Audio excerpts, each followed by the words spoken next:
What would a TEDx talk be without raising your hand, right? So please do me a favor, raise your hand. Okay. Some of you didn't. You are already feeling what I want to show you. Now, please just imagine raising your hand. How does it feel? What happens in your head?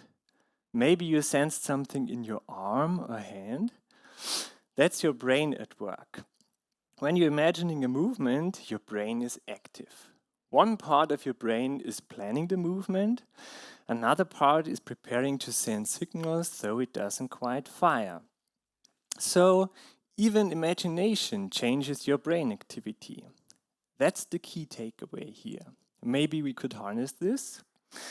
Remember that sensation, it may help later because you can change your mind.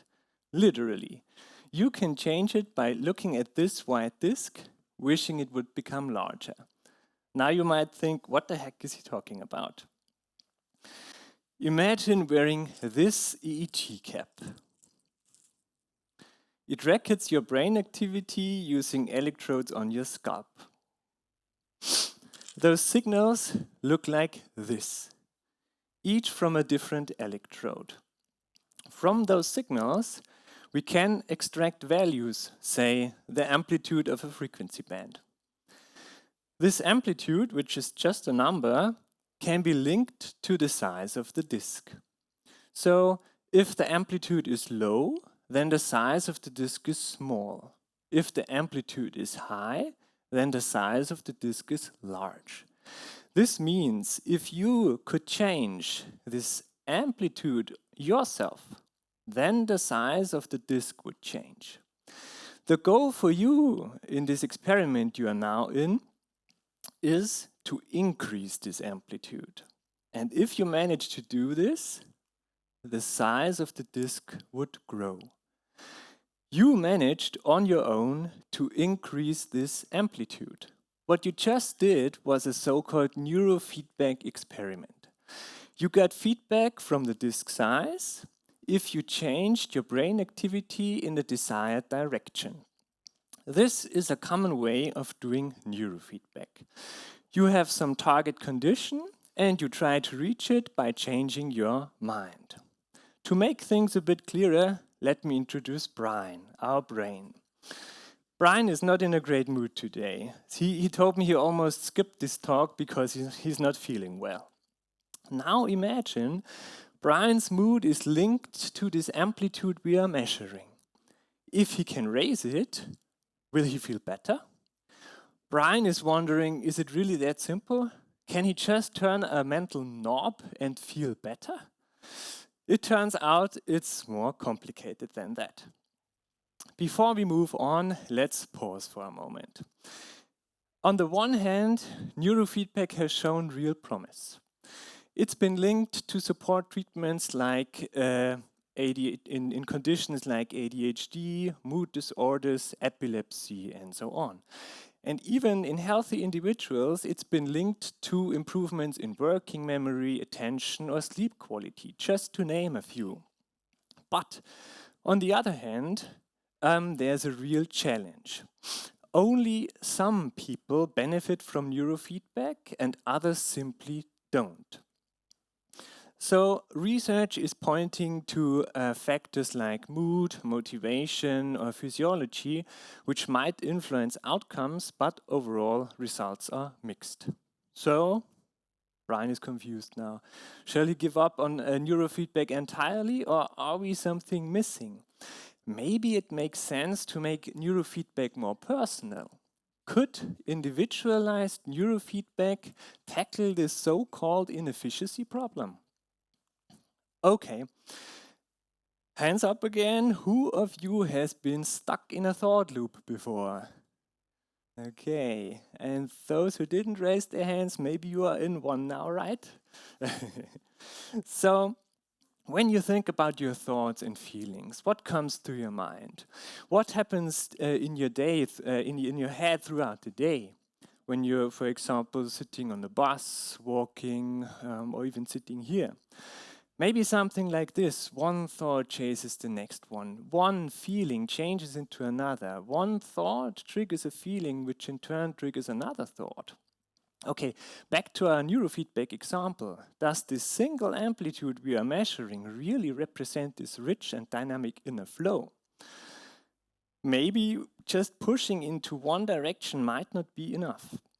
Let me give you another picture to make things clearer. Imagine our mind as a bouncing ball in a box, moving freely, suddenly changing directions, restless, exploring, alive. So each bounce could represent going from one thought to another or from one feeling to another. So maybe this is your mind when you're attending my lectures. Maybe this has been my mind before the talk. Nevertheless, it's always moving. And now in this picture, we might imagine classical neurofeedback, so this experiment we were talking about, as something like this. It pulls just the ball just into one direction. Okay. So we may force something which is very dynamic, our brain, maybe too hard into static states. In neurofeedback, we do want to change our mind, yes, but is there a way between those extremes, between pushing just into one direction and let the mind wander freely? So the question is, can neurofeedback respect this movement better? And if it did, would this be a step into the direction of more personalized neurofeedback? To find out, we have to dive deeper. Brian has an interesting inner life. He's segregated into brain areas. Each brain area is taking care of certain functionalities. For example, there are areas for seeing, hearing, controlling your movement, and so on. Besides this segregation, each brain area is connected. On the one hand, those brain areas are connected via nerve fibers, which means they are hardwired, like telephone cables connecting different cities. On the other hand, there's another very interesting form of connection in the brain. Imagine each brain area having an activity time course. It's like a sensor delivering a time series, like temperature going up and down. Here, brain area activity goes up and down over time. How does this lead to any form of connection in the brain? In the brain, synchronization is a big thing. So when activity time courses show similarities, they form networks. Networks of regions that may work together over time. And these regions might be far apart and even not directly connected, but working together makes them connected. So again, in our picture of the cities connected by a fixed network of telephone cables, now imagine different people talking to each other by the phone. This could be imagined as functional connectivity. So it's about coordinated and simultaneous activity. So when those brain area activity time courses rise and fall in sync, we say they are functionally connected. So in the brain, there are networks with direct connections and some with seemingly invisible ones, but working together makes them connected. So we could imagine such a functional network as the representative of the neural activity of all our 100 billion neurons firing together in orchestration. So think about our bouncing thoughts metaphor, one thought following the next one. Brian is wondering now, how can such a static network represent his rich and dynamic inner life? Interestingly, this functional connectivity is far from being static. Such a network is active for a certain duration and then changes into another configuration and then into another one, and so on. So we can imagine it like a switch turning on one network and then switching to a next one.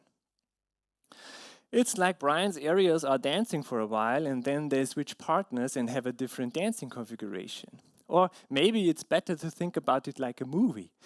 In a movie, we stay in a certain scene for a while, then there's a cut and another scene happens. So we could imagine these temporally stable networks as states. Think about that. The brain seems to organize its function into states, into times where there is stability, abrupt change, and then stability again. So here are limitations. There is no one-to-one relation between what we are thinking and what we are feeling and those states. And the discreteness, or how discrete those states really are, is also open for debate. But we can observe the brain moving through those states. So it turns out that your brain has a rhythm on its own. It has a sequence of states. So we could maybe imagine this sequence like this, right? So train of thought seems quite suitable. Or in the picture of our bouncing ball in the box, maybe we can imagine it like this. Each bounce could represent a change in state. So Brian is fascinated with what is going on inside him, and he didn't know that his inner life is full of connection and times of stability and change. He's wondering now, can neurofeedback make use of this? Okay. We leave solid ground now and we delve into a bold idea. Take everything that follows with a grain of salt. What if we could support brain health better with neurofeedback, not just by tuning a single parameter, but by guiding those sequences of states? Could a neurofeedback system tell us, suggest a certain state or a more beneficial sequence to move through? How could this look like? And from what would we know what is beneficial? From the sequence itself, from what came before, and from us giving feedback to the system. Imagine our bouncing ball in the box again. From its last few bounces, the yellow line, could a neurofeedback system suggest a better way, the dashed green line? Could a neurofeedback system tell us don't go your used way, the red line, go the more beneficial way? This is where AI comes into place. An AI model trained on brain state sequences could suggest such a better path. So here comes the idea. On the left-hand side, we see, say, the brain state sequences from the last 30 seconds. Those sequences go into an AI model. The AI could suggest a state to aim for, or even a more beneficial sequence to move through, say for the next 20 seconds. So we could maybe imagine such a model as placing a ping pong paddle in the ball's path, not to stop it, but to subtly change its direction. Of course, brain dynamics is not deterministic. So this picture of the bouncing ball in the box is way oversimplified, but it may be a helpful picture. Maybe it helps us to think about a neurofeedback system guiding those sequences of brain states based on your brain's recent activity. So an AI model trained on your individual states could be a step into the direction of more personalized neurofeedback. Okay, the interesting thing is, all those aspects of brain dynamics we talked about also happen when you are at rest. For example, when you are staring out of the window. Actually, a lot of research is done on this so-called resting state. So, at any given moment, brain state sequences move through your head. And here comes the vision. Imagine wearing an EEG cap every morning. The AI model would learn your brain state patterns day by day, on your good days and on your bad days. In fact, you even give feedback to the system and tell it, today I'm feeling great or today I'm struggling. The model learns your brain dynamics, it absorbs them on your up days and on your down days. And maybe such a model could help you, especially when you're not doing well. It could suggest a brain state or even a short sequence of states which would be beneficial. You would try to generate it. The model highlights it here in yellow. And if you succeed, you get positive feedback from the system. This loop repeats, and over time, this may change the kinds of brain state sequences you tend to. And this would be a personalized, more or less, a personalized neurotrainer. Okay, Brian is also wearing his EEG cap every morning now, because if anyone deserves a personalized neurotrainer, it's him.